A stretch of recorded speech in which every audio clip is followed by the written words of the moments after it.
ಎಲ್ಲ ಅಂಗಸಂಸ್ಥೆಗಳ ಆಶ್ರಯದಲ್ಲಿ ಶ್ರೇಷ್ಠ ಗುರು ಪ್ರಶಸ್ತಿ ಸಮಾರಂಭ.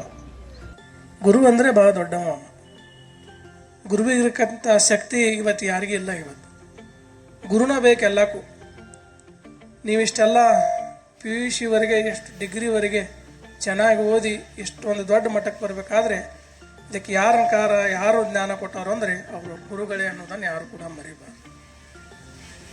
ಗುರು ಮನಸ್ಸು ಮಾಡಿದ್ರೆ ಏನು ಬೇಕಾದರೂ ಕೂಡ ನಿಮಗೆಲ್ಲ ಶಿಷ್ಯರನ್ನು ತಯಾರು ಮಾಡ್ತಾರೆ, ಬೇಕಾದ ಸಾಧನೆಯನ್ನು ಮಾಡ್ಬೋದು. ನೋಡ್ರಿ, ಗುರುವಿನಲ್ಲಿ ಎಂಥ ತಾಕತ್ತಿರ್ತದಂದ್ರೆ ಒಳ್ಳೆ ಇಂಜಿನಿಯರ್ ಆಗಬೇಕಾದ್ರೆ ಇದಕ್ಕೆ ಕಾರಣ ಗುರುನೇ. ಒಬ್ಬ ಡಾಕ್ಟರ್ ಆಗಬೇಕು ಕಾರಣ ಗುರುನೇ. ಮತ್ತು ಶಿಕ್ಷಕರು ಆಗಬೇಕಾದ್ರೂ ಗುರುನೇ, ಗುರುವಿಂದನೇ ಬರಬೇಕಲ್ಲ.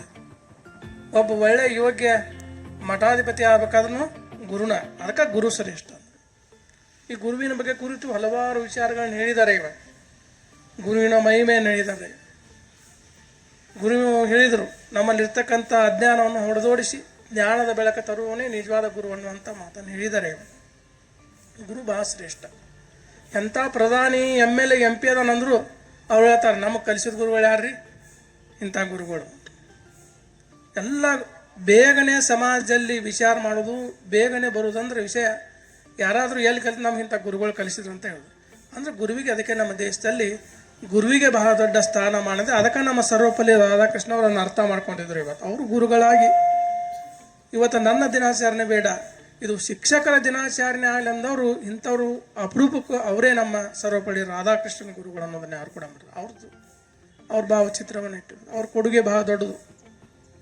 ಆದರೆ ಗುರು ಎಂಬವನು ಇವತ್ತಿನ ದಿನಮಾನದಲ್ಲಿ ಅಂದಿನ ದಿನಮಾನದಲ್ಲಿ ಭಾಳ ವ್ಯತ್ಯಾಸ ಇದೆ. ಅವಾಗೆಲ್ಲ ಭಾಳ ಗೌಡರು ಇವರೆಲ್ಲ ಹಿರ್ಲಿಂಗರು ಗೊರಗಳವ್ರು ಕಲಿ ಮುಂದೆ ಕೇಳ್ರಿ ನೀವು. ಆಗಿನ ಶಿಕ್ಷೆ ಈಗ ನಿಮಗಿಲ್ಲ. ಈಗ ಸರ್ಕಾರ ಭಾಳ ರೂಲ್ಸ್ ಮಾಡಿದೆ. ಈಗ ಏನು ಅನ್ಲಂಗೆ ನಿಮಗೆ. ಅದನ್ನೇ ಅಲ್ಲಂ ಪ್ರಭುದವ್ರು ಭಾಳ ಚೆನ್ನಾಗಿ ಹೇಳ್ತಾರೆ. ಒಂದು ವಚನವನ್ನು ಭಾಳ ಚೆನ್ನಾಗಿ ಹೇಳ್ತಾರೆ. ಕೃತಾಯುಗದಲ್ಲಿ ಶ್ರೀ ಗುರು ಶಿಷ್ಯಂಗೆ ಗುರು ಬಡಿದು ಬುದ್ಧಿ ಕಲಿಸಿದರೆ ಆಗಲಿ ಮಹಾಪ್ರಸಾದವೆಂಬನೆಯ. ತ್ರೇತಾಯುಗದಲ್ಲಿ ಶ್ರೀ ಗುರು ಶಿಷ್ಯಂಗೆ ಗುರು ಬೈದು ಬುದ್ಧಿ ಕಲಿಸಿದರೆ ಆಗಲಿ ಮಹಾಪ್ರಸಾದವೆಂಬನೆಯ. ದ್ವಾಪಾರ ಯುಗದಲ್ಲಿ ಶ್ರೀ ಗುರು ಶಿಷ್ಯಂಗೆ ಗುರು ಜಂಕಿಸಿ ಬುದ್ಧಿ ಕಲಿಸಿದರೆ ಆಗಲಿ ಮಹಾಪ್ರಸಾದವೆಂಬನೆಯ. ಕಲಿಯುಗದಲ್ಲಿ ಶ್ರೀ ಗುರು ಶಿಷ್ಯಂಗೆ ಗುರು ವಂದಿಸಿ ಬುದ್ಧಿ ಕಲಿಸಿದರೆ ಆಗಲಿ ಮಹಾಪ್ರಸಾದವೆಂಬನೆಯ. ಗುಹೇಶ್ವರ ನಿಮ್ಮ ಕಾಲದ ಕಟ್ಟಳೆಯ ಕಂಡು ಬೆರಗಾದನೆ ಅಂತ ಹೇಳ್ತಾರೆ. ಭಾಳ ದೊಡ್ಡ ಅದ್ಭುತ ವಚನ ಇದು. ಹೆಂಗೆ ಬದಲಾವಣೆ ಹಾಕೊಂತ ಬಂತು ನೋಡ್ರಿ, ಹೆಂಗೆ ಬದಲಾವಣೆ ಹಾಕೊಂತ ಬಂತು. ಕೃತಾಯುಗದಾಗ ಬಡಿತಿದ್ರು, ಬೈತಿದ್ರು. ಎಷ್ಟೋ ಮಂದಿ ಹೊಡ್ತಾ ತಿಂದಾರ ಅದಾರೆ. ಚಡಿ ಚಡಿ ಚಮ್ ಚಮ್ ಈಗೆಲ್ಲೈತ್ರಿ ಅದು.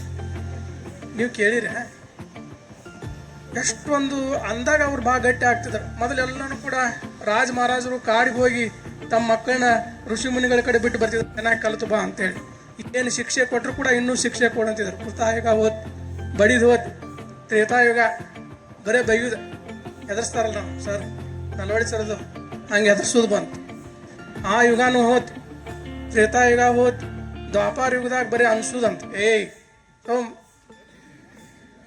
ಅದು ಕಾಲ ಹೋಯ್ತು. ಈ ಕಲಿಯುಗದಾಗ ಯಪ್ಪ ಎಲ್ಲಿದಿ ಬಾ ನಿನಗ ನಾನು ನಮಸ್ಕಾರ ಮಾಡಿ ಇಂಥ ಕಾಲ ಬಂದಿದೆ. ಕಂಪ್ಯೂಟರ್ ಯುಗ.